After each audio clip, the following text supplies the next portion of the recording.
for April 20th, 2023. We'll start with a call to order and roll call. Commissioner Gordon, Present. Commissioner Miyagi, Present. Commissioner Waltok, Present. and Senior Shin present. Do we have any agenda changes, additions, and deletions? There are none. Do we have any public comments not on the agenda this evening? No raised hands at the bottom. Thank you. Next, approval of minutes from March 16, 2023. Do I have a motion for the approval of March 16, 2023 minutes? So moved. Do I have a second? Second. Roll call. Commissioner Gordon, Yes. Commissioner Miyagi, Yes. Commissioner Waltok, Yes. and yes for me as well. City official comments. We just have 2 items for you this evening. Let's see if we can get some visuals up. But the first item is we wanted to let the commission know and the public that on April 4th, we had a Meet the Artist event where the 3 muralists who are going to be painting murals in the Calab district gave small presentations about their previous work. Members of the public were also invited to ask any questions of staff or the artists. The recording is available on our website should anyone wish to watch it and get to know a little bit more about the artists who are working on their design development now. Thank you. And then the second item we have, you should have some cards Nice. at your site. Probably Open Studios is coming up April 29th from 1 to 5 p.m. As you may know, we have 14 new artists who have just started their first term with Beverly. So there are a lot of new artists. It's a great diversity of styles and expressions, and it's a really incredible cohort. So I encourage you to come out, meet the new artists, see what the second artists are up to, because many of their careers have really evolved over their first term. And Open Studios only happens twice a year. So please come if you can. I have a question. Mhm. Is this the link if we want to amplify it online through social media? Yes, so there's an Instagram. You Yeah. see there's an Instagram tag there, and then that's our website, cityofpaloalto.org/CASP, if you want to learn more about the program. Okay, great. Thanks so much. And that's it for staff comments. Action items. The first action item is public art in private development. So we have just a brief slide, so an overview, a little bit of history. This is for the final review and approval of public art and private development associated with Castilleja School. There's a little bit of background. Conversations began with public art staff in Castilleja in 2019 about the public art process. In March 2022, the applicant submitted their application indicating their art budget of approximately $850,000. The following month, so that was exactly a year ago, Castilleja came to the commission for their initial review, but the PAC requested that they come for an interim review once they had an art consultant on board and a little more details of their public art plan. They did that in September of 2022 when Art Source Consulting came on board. They gave more specifics about their selection process, what kind of artists they were considering, what was important for them as far as community engagement, and thinking about potential placement locations. So this evening, we have representatives here from the applicant team to walk you through their packet for their final review.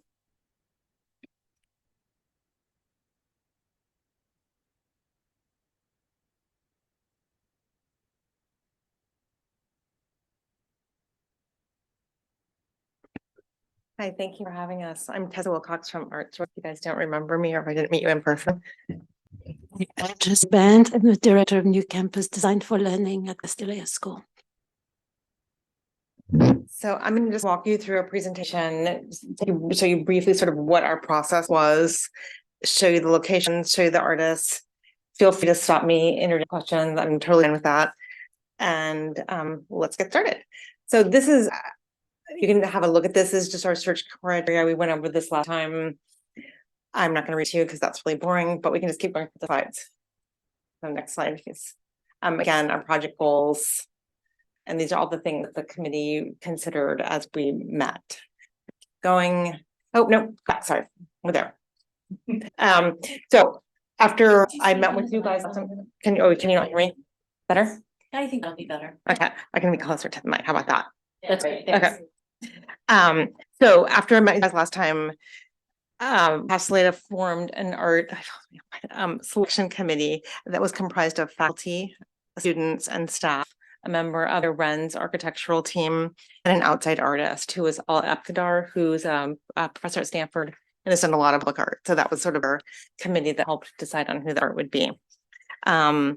Our source went back and we researched about 50 to 60 artists that we thought might be qualified, and we came back to Castellata with 10 artists. We wrote an RFP, and 4 finalists were invited to submit proposals. The proposals were displayed at Castellata in the gallery, and neighbors and students were invited to view and give feedback. That feedback was summarized and given to the selection committee for final consideration. So they had that in mind when they were making their decisions. Ultimately, the committee selected 3 artists to move forward with. Next slide, please.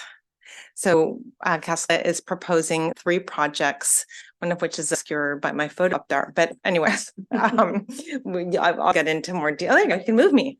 Look at that. So on the first orange dot, a project by Ellen Harvey called Book Tree. So that's at the corner almost of Embarcadero, Bryant, on Bryant. If that helps you. Yeah. Okay. And then as you're coming down towards Bryant, we're looking at Masako Miki, and it would be situated at the entrance, the all school entrance there on Bryant. And then you come down and you get to the corner of Bryant and Kellogg, but closer to being Kellogg. And Kylie White has proposed a piece that would be situated there very specifically, as you will see. Next slide. So Kylie White is the artist. So that's the artist that was Kellogg and Bryant, is proposing a piece. Hang on. Let me just tell you about Kylie first. Sorry. She lives and works in Brisbane, and she earned a BFA from Cooper Union in New York. She creates sculptures that are made of steel, bronze, and stone, and function simultaneously as sculpture, scale models, and geologic diagrams. Her work offers systems for understanding the innately felt and immeasurable forces of our universe. Her sculptures often situate the viewer in relation to the scalar object, deep time, and the universe, and reach beyond in both backwards and forwards, offering viewer an entry to expanded possibility. Can you just click? So then that's just her bio that I think you guys needed to click through that. So this is some of her past work. This series depicts different sites in the landscape through which an active fault line cuts and represents the displacement of the landscape due to the particular kind of tectonic movement associated with each site. You can keep clicking through the number. When executed at this scale, these sculptures mechanize visible geologic forces that generate our landscape. I think there might be one more. Yeah. And this is Kylie's proposed work. It's a rendering, obviously. The proposed work is called Sundial for 37 degrees north, 122 degrees west. It's made of bronze, basalt, and steel. White wants to sculpt an equatorial sundial because sundials mark places of cultural significance, especially those of science and learning. White feels this work is befitting of a school like Castellata, as well as being perfectly suited for Palo Alto, which is known for technological innovation. Made for a given latitude, sundials are, by their nature, site-specific. They belong to their location and in many ways are formed by it. You can go to the next slide. The marking on the dial itself, sundials are for reflecting on scale and potentially infinite expanse of the cosmos. This one will indicate time using an original marking system, which is derived from the relative amounts of light and dark throughout the day, as opposed to numerical indices. While you're able to use this dial to deduce the hour, the overall intent is more meditative, drawing you into the liberated space of pure phenomenology. phenomenology. The next slide, please. So this is more specifically about the location, and again, it's an equatorial sundial, so that means that the face has to be in line with the equator and has to be exactly in this position, which is true north. So that's why Kelly selected this slate for it, and it's also most unobstructed by trees, so it can get sunlight. And the next slide, please. The fabrication. Oh, sorry, go back one. Sorry. The sculpture will be installed on a 5-foot wide diameter foundation, the depth of which will be finalized in the engineering phase of the project. The stone will be sourced and finished by American Soil and Stone in Richmond, California. The bronze will be fabricated by Sean Monahan Bronze Work Services in Santa Cruz, and galvanized steel base will be fabricated by the artist in her studio. Okay, next slide, please.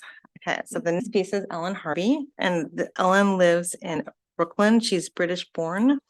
Her work frequently pairs traditional representational aesthetics with seemingly antithetical postmodern strategies, such as institutional critique, mapping, appropriation, and pastiche, to explore diverse but related issues such as political meaning of ornament, the ecological implications of the picturesque, the social consensus represented by the museum, and the relationship between art and nostalgia.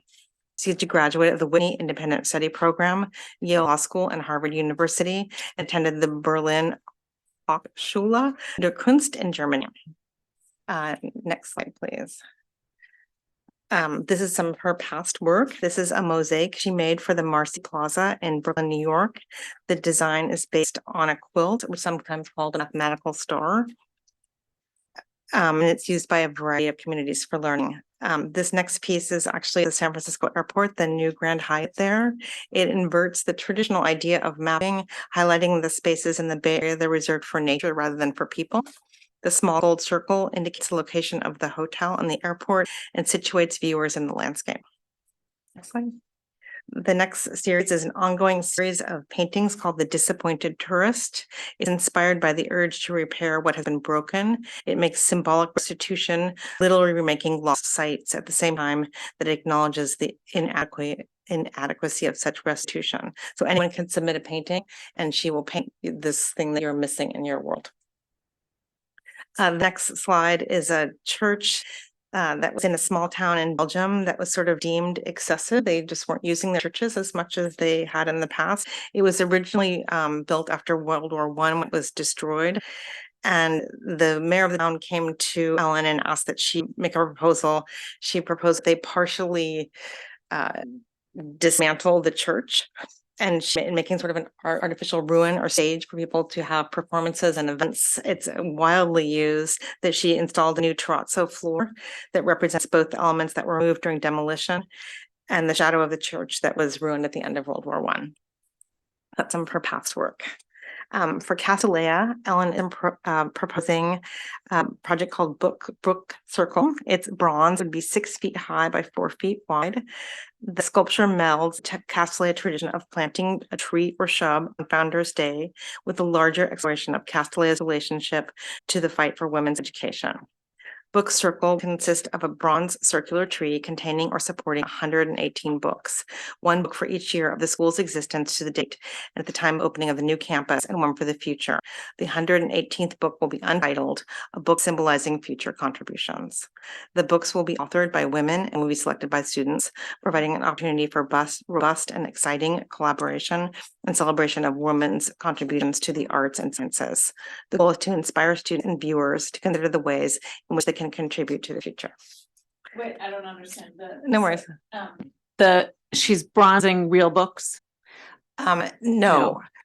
She will make like CNC copies of books and she will lost wax cast those and those become bronze. Okay, so she's using some existing content to signify all the symbolism that you just Well, described. the books will be actual, sorry, not actual literal books, but real books authored by women. But not a real book. It will be a physical copy of the book. Okay. Versus like taking my book and turning it into bronze. Okay. But in terms of scale, it's not going to be like, here's a copy of, Virginia Woolf's, whatever edition.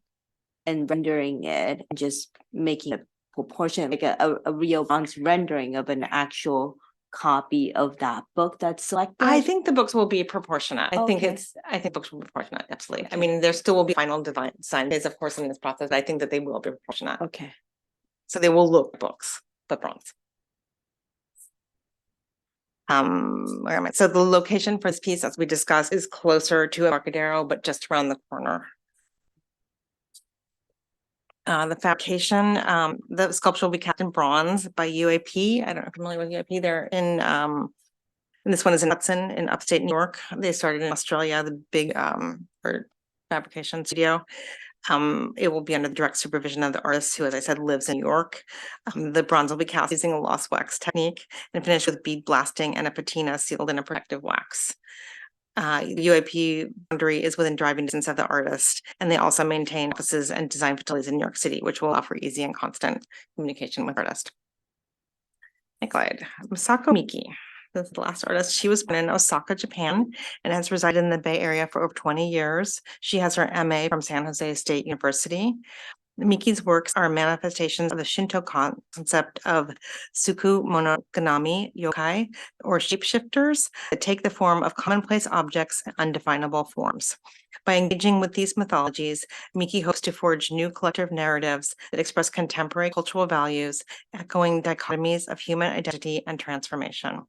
Miki's characters embody the contrary characters of being both sacred and secular, animate and inanimate, and reflect the nuances of non-binary spaces across gender, biracial identities, and her own experience as a Japanese immigrant woman living between two cultures.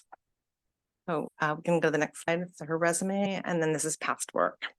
Miki often creates larger than life felt covered forms drawn from the Japanese folk belief of yokai, or shapeshifters, who can disguise themselves in any number of different forms. To the next slide.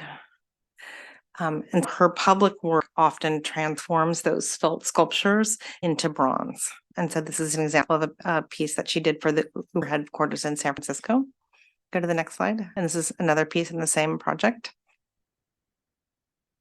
So for Castellea, Miki is proposing a series of works called Plant Ghosts. They will be cast bronze, painted with automobile paint and covered in urethane. They are 24.5 by 25 by 20 inches each. She's proposing a grouping of her playful sculptures entitled Plant Ghosts that are part of her ongoing series of Shapeshifter. Shapeshifters are inherently boundless in their nature as they continue shapeshifting throughout their existence. They do not conform to accepted identities. Instead, they generate new identities. Miki sees these ancient yokai characters as offering interesting narratives that are relative to our current society, especially to young adults. The students responded to these by noting that they themselves are shapeshifters, evolving and changing.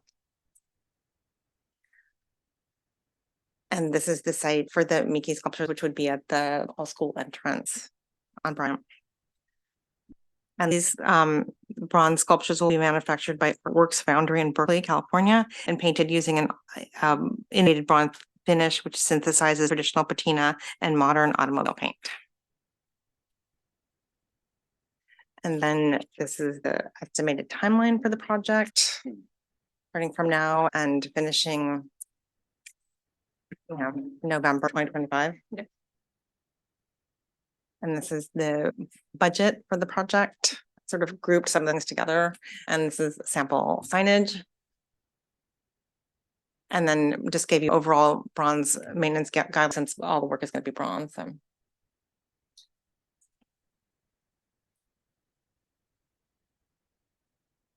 Nadia, could you go back to the budget slide? Yeah, please. Thank you. We have no speakers on this item.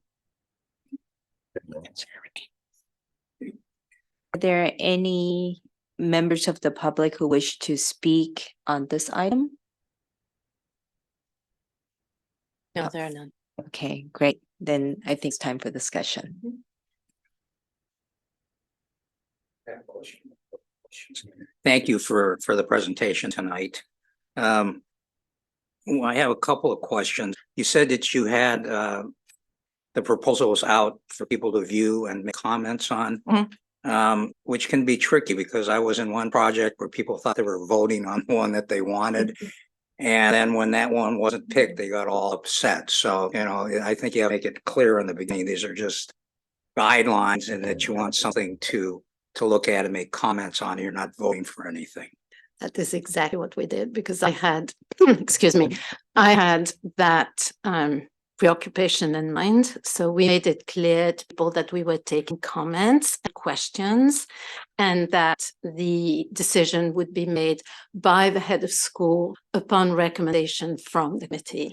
So it was clear to everyone involved in the process how the decision was going to be made and what their contribution was going to be. Great, thank you. I like all three projects. I have one question on the Ellen Harvey piece on the book circle. You mentioned protective wax a few times. Can you explain what the Yeah, protective wax bronze is? always gets waxed. It's a wax on there. Does it peel Yeah. off or what It does happens? need to be reapplied about once a year. Oh. Yeah. And you can just wash it and then reapply it. It's pretty easy and it's very standard for bronze. Oh, great, thank you. Okay, thank you very much. I think I read, but can you confirm that for Ellen Harvey's project, the books that will be selected, there will be one for each year of the school, not necessarily meaning that that book published in that year, but there will be Correct. the number of books that for the years that school has been assistance. How are those books selected? Are the students and staff involved in that, or is that Yeah, just Ellen's the idea artist? that was that the students would select them. Great. Okay, thank you.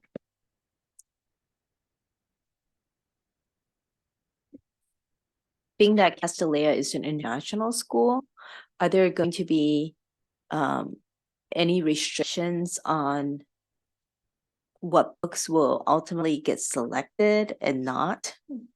We haven't talked about that and I don't think there would be restrictions. Have you thought about that?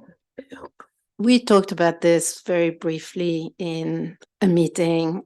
The process will have to be very deliberate and we'll have guidelines to the students. So what we want the students to have the freedom to choose the books that speak to them. And on the other hand, we also want to have guidelines that are accepted and embraced by the community. So it's going to be a process. I'm not saying we have all the answers, but we're aware of the potential issues that could arise and we want to address them.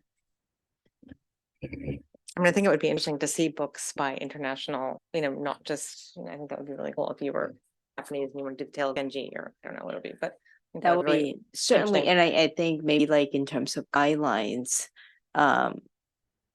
particularly when you have some schools, institutions that ban certain books, this is almost a reverse, in reverse of it, or inviting the public to say, these are the books I want seen. Mhm. But then ultimately, if you have more than 118 books that are recommended, how do you make a decision on what to present? I do have a question about Mickey's work, and because the first two pieces in terms of scale are very visible. Mhm. And I think in terms of location, they're also visible from the, and we're looking at it from the public art, Mhm. the public nature of it, the visibility of it. My question regarding Mickey's work is in terms of scale, is it going to be sort of visible enough? Yeah, we picked the ones that had the brightest colors and placed them in open space. So hopefully, I think they're really lovely and I think that the kids in the pub will really enjoy them. Actually, one additional question. Do we have artwork by any of these artists in Palo Alto? No, we do not. I might just comment, thank you to Art Source Consulting because this was a big job. And I know you wanted to have artists tied to the Bay Area, and yet you selected 3 very different artists too, who were not born in this country. And it was fun to look for their ties to the Bay Area and find different artworks that they've done here in the Bay Area. So thank you for that. And I also want to say the sites where this art is located is very accessible and open to the public. And I think that is welcome. So thank you for doing that. One comment I have, I noticed you had it a little bit on signage in your presentation here.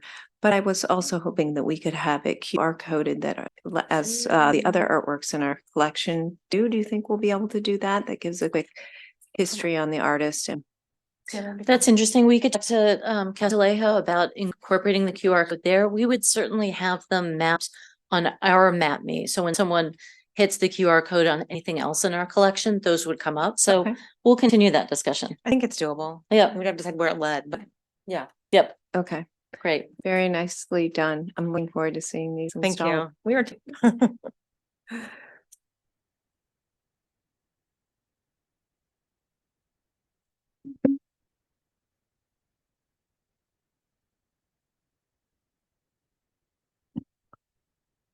Do we have any more questions or comments?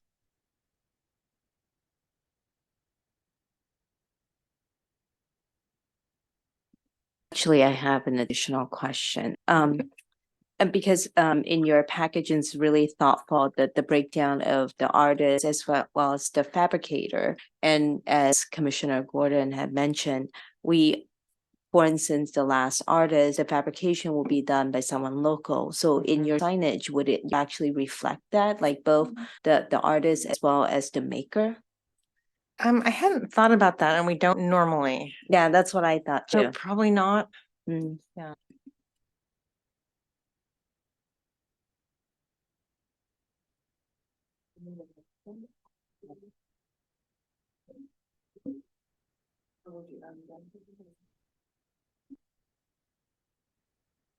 No more questions or comments?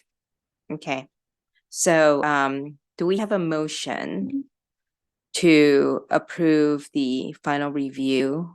And I mean, the approval of the public art and private development associated with Castanea School. I move. Do we have a second? Second, Roll call. Commissioner Gordon, Yes. Commissioner Miyagi, aye. Commissioner Waltuck, Yes. and yes for me as well. Thank you for your presentation. Thank you.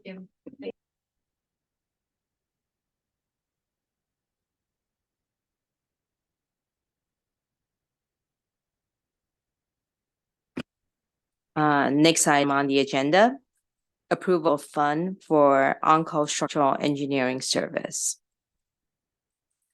Thank you. So the last time we discussed this item, I feel so loud all of a sudden, was in 2020.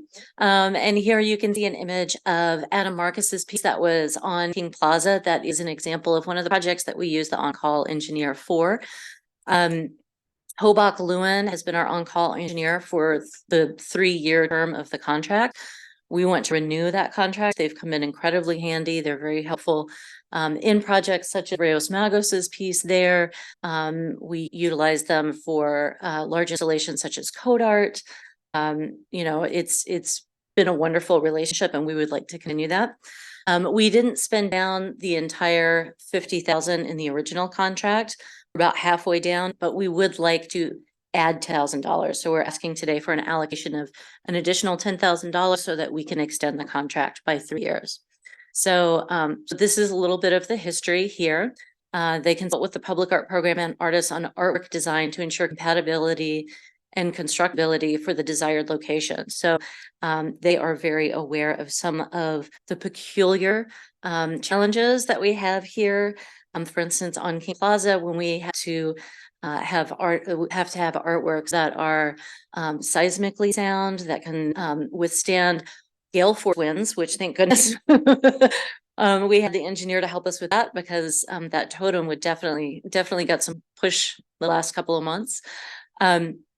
They prepare calculations for public art projects, then we can go to the buildings department with to ensure that they are safe. So their work has been really instrumental for the Artist in Residence program, public art on King Plaza, code art project. And also, I think, is there another slide showing also when we did the community advice, the Susan O'Malley installation along Embarcadero with the Art Center, they consulted with us on that too. So, and you see Marpy's giant piece on the right there, which was no small feat.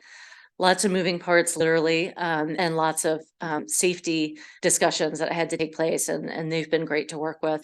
So, so that is the ask this evening. We're asking for an additional allocation of $10,000 so that we can enter into a new 3-year contract with Hobach Lewin. Can I ask, so you said we've spent down about half of the 50K. So at the end of 2023, that doesn't go away with the contract. We've still got, okay, great. So this is just extending the contract 3 And- more years, but keeping the money rolling. Keeping Okay. the money of what's left, but Yes. adding 10,000 Good. to it while we're entering into the contract. We don't run aground. Got it. Thank you. And thank you for asking that question. So the clarification I have is, my understanding is the allocation, the first 50,000 as well as the additional 10,000 that you're requesting for, it's basically an approval of the fund for you, I mean, for the public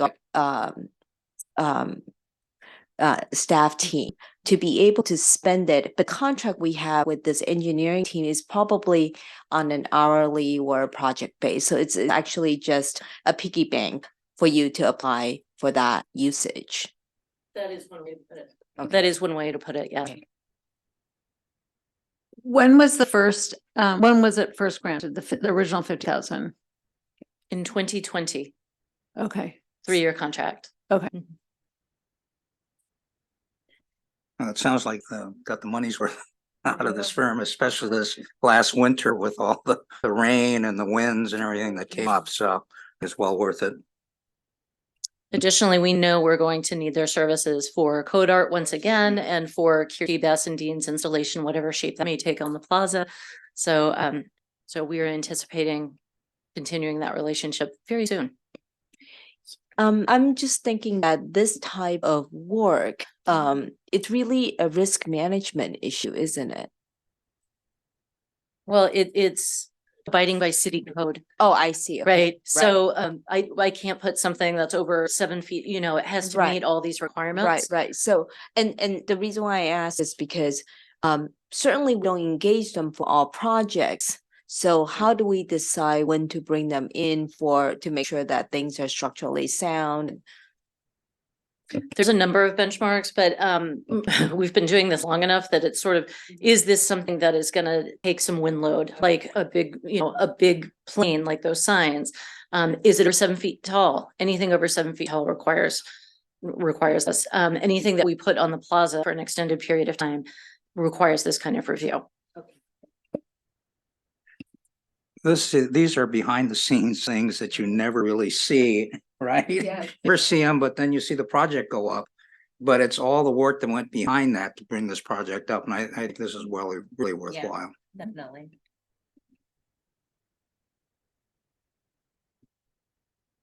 One other question.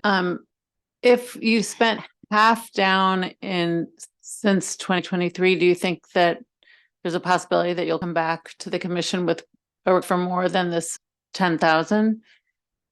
I don't believe so. We chose the 10,000 amount because we feel like that's probably where we need to be and it'll allow us a little wiggle room. Any unutilized funds at the end of the time would go back to the CIP fund as well. So it's not like one of those use it or lose it kind of things. Okay. Thank you. No more questions? Okay, do I have a motion to approve the funds for on-call structural engineering services? So moved. Do I have a second? Second, Roll call. Commissioner Gordon, Yes, I approve. Commissioner Miyagi, Aye. Commissioner Walter, yes. and yes for me as well. Next item, collection care. For approval of maintenance fund in the amount of up to $55.50 for a while at Hoover Park. So Nadia is going to walk you through this one. Take this item avec plaisir. Another maintenance item for your consideration this month. We've been really busy performing a lot of maintenance projects across the collection, which is always great. Anyhow, so this month we are requesting funds in the amount of $5,550 for the repair of this lady, Mama Bear, one of the four sculptures permanently installed in Hoover Park in Midtown. So just to kind of bring you, just remind some history of the project. So Wild, as the title of the project, was created by Kansas City-based artist Beth Nyback. This group of four sculptures, all made in stainless steel on concrete pads, is located in Hoover Park at 2901 Cooper Street. So it was a public art commission back in 2012 that also included participation from the Midtown Residents Association. So the idea behind this commission was to bring a project that would encourage play and the sense of discovery in this beautiful park. And therefore, the artist was selected to create the site-specific installation. So the four bears, you can see Mama Bear here and her three cubs, they're all positioned among the redwoods inside the park. We're performing some preventative maintenance and cleaning to polish the stainless steel over the years. However, in the past year, we noticed some really thin hairline splits in the bands of the bear. So we brought art fabricators specializing in metalwork and welding to consult what could be the reason for the splits. And apparently it's somewhat common in steel sculptures, essentially over years with temperature fluctuations going, from low to high. Steel expands and goes back, and it just creates this constant tension on the welds. So it happens that sometimes it can split, create issues like that. So we identified a contractor. Actually, it's going to be the same company who's taking care of Birdie, the sculpture at the municipal golf course, who would take the piece off-site and bring it into their shop to perform all the welding and also comprehensive cleaning of the surfaces of the sculpture. And then when this spot treatment is concluded, it should be returned and mounted back on its base. And this is the scope of the project, essentially. So I welcome any questions or comments. Is it going to just be applied to one of the sculptures, or is it the whole family going for spot treatment? Yeah, great question. So we carefully looked over all of the sculptures, and actually it's just the large sculpture shows these splits. None of the cubs show any signs of even expanding, because they're much smaller sculptures, so there's less opportunity for expansion and Youth. Young skin. But actually I do have an additional question, which is because it sounds like the cost is removing, fabricating, and then bringing it back for reinstallation. And I'm just wondering, is this something that you want to do preventively and get more bang for your buck, so that, right, one trip in, one trip out? Well, you see, so these artworks are pretty interactive. Sometimes we see kids climbing them. The park is located right next to an elementary school. There's a lot of interaction with the piece. So we really want to take care of the splits while they're thin, and there is no potential any further increase in those. And so it's safe for the public, doesn't compromise the integrity of the pieces. So it's better to address this treatment now. Right. I don't mean to delay Mhm. the care for Mama Bear, but what I mean is, is there any, is it worth it? Even though the cubs are not showing any sign of wearing, is it worth it to do any sort of refresh or recoating on them as well? Yeah, so the fabricator determined that there is no need to reinforce any welds. Everything holds really well. Thank you. Sure. Has there Can they determine if any water or moisture or anything has leaked in through these cracks? I mean, it just based on the on-site evaluation, no water was determined. They're so thin. I mean, it's possible because due to condensation, but it at least like, like just sound checks did not show it. Yeah. But, just taking her offsite into a professional welding shop would really allow for this in-depth inspection of the piece. Thank you. Any more questions or comments? Do I have a motion to send Mama Bear to spa? Yes, I move the approval of funds in $5,550 to maintain the Mama Bear in Wild and for Park. Do I have a second? Second, Roll call. Commissioner Gordon, Yes. Commissioner Miyagi, aye. Commissioner Waltok, Yes. and yes for me as well.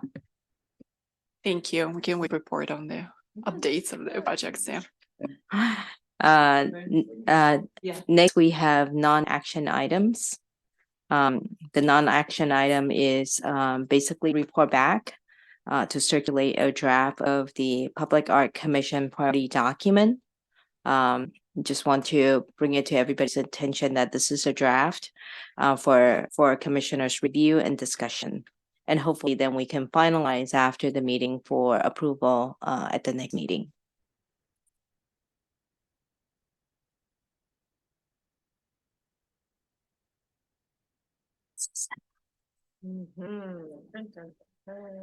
This document was prepared based on the form that was presented by the city council. And we basically updated it. It's very similar update from last year, but obviously the content from last year, to the extent that the project had been completed, we put them in sort of prior year accomplishments, and we were highlighting the projects that are currently scheduled for this current year. So just updates, but most of the projects, folks should be familiar with them. There are some, if there are things as you go through them that's missing, typos, fields that have not been completed, please help us identify them and we will continue to update them.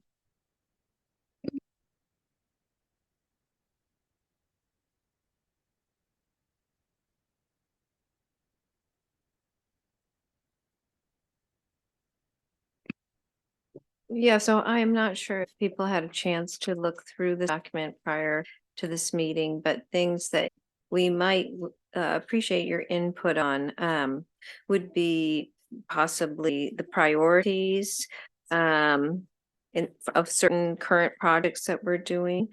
You might think that some of the priorities aren't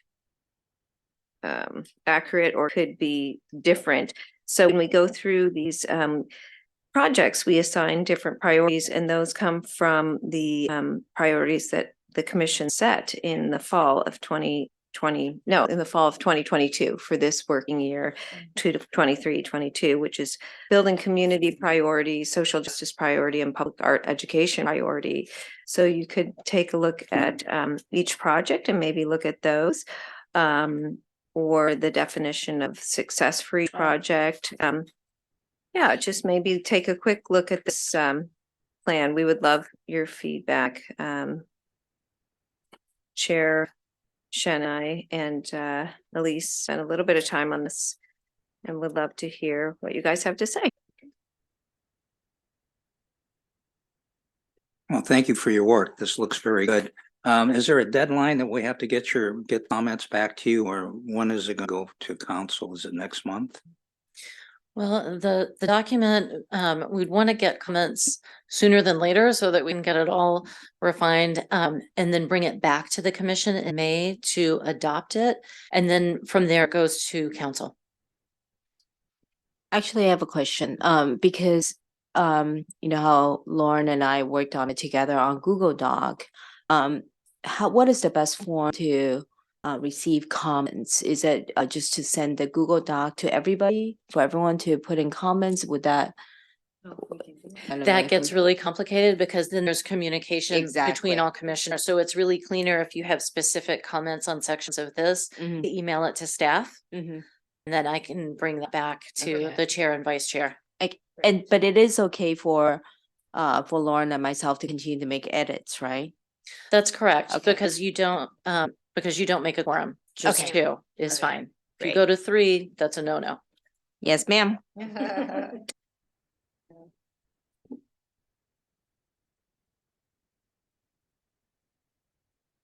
Thank you very much. And I think next we don't have any public letters, right? We don't, I just wanted to just quick clarification. Yeah.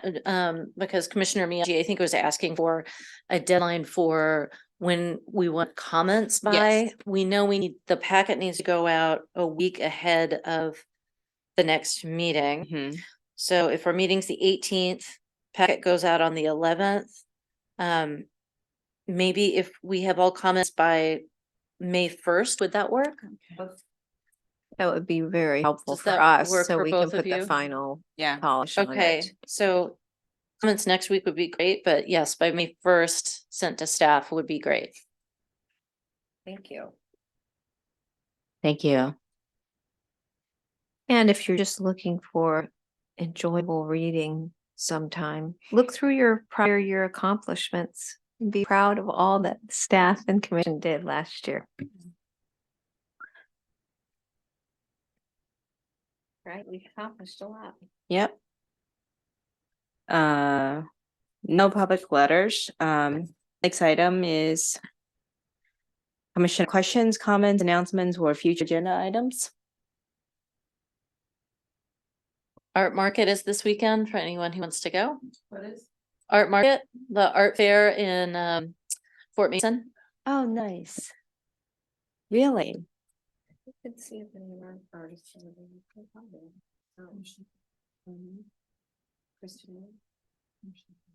Oh, yes, okay, right, yes.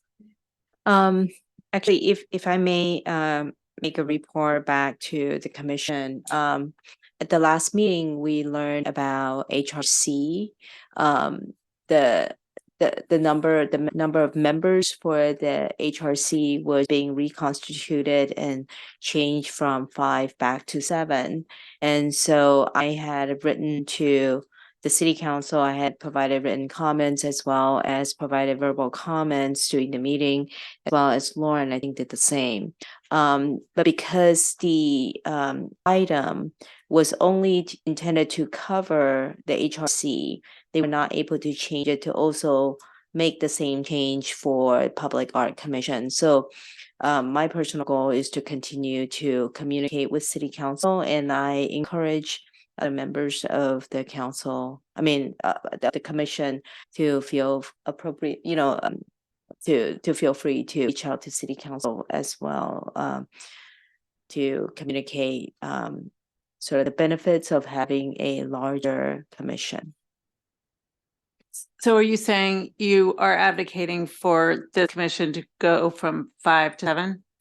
Yes, so we originally started from 5 to 7. And just sort of by way of history, this was changed, I want to say 3 years ago, 3 years ago. But the original intent of the change was really to address something that was fairly specific to the HRC. But if I remember correctly, because of the way that the guidelines were written, it implicated the Public Art Commission at the same time, even though at the time we resisted the change. And I think some of the reasons for wanting to reduce the number of commission members on the HRC were to reduce staff time. They had a hard time recruiting members for the public art, for the HRC. We didn't have the same issue. And so I think at the time we fought for keeping the commission number at 7. But because it was a bundled decision, we were not able to sort of get out of that a decision. And therefore, we've been living with 5 members. And some of the reasons why we've advocated for restoring back to 7 is because the diversity of view. We have a very rich, rich diversity in our community, and having more voices, I think it's always very helpful. It's gives more representatives of the commission to go out to different events, to be able to socialize, to be able to bring more perspective back, and also from time to time we have the ability to achieve different quorums. So we just think that having the opportunity to open it up to embrace more views and reflect back to the community, that the diversity of our community, it is ultimately a win-win for us. I was chair at the time when we were sent back to 7 to 5, and we did a strong lobbying with the city council to keep it in, as you mentioned. It was the diversity, the point of views, the experience, all that's brought to the table by having a larger commission. And but we were under the same thing with the HRC, so we were contracted back to 5, which I think was a big mistake. Yeah. And so I'm glad that we can do this again to try to bring this back up to 7 again. It hasn't happened yet, but we're fighting for it.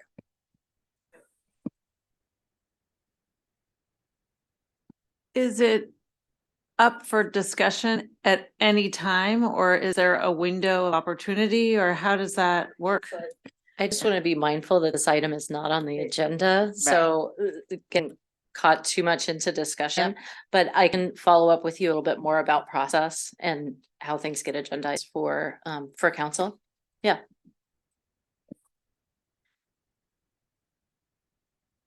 And with that, we are adjourned.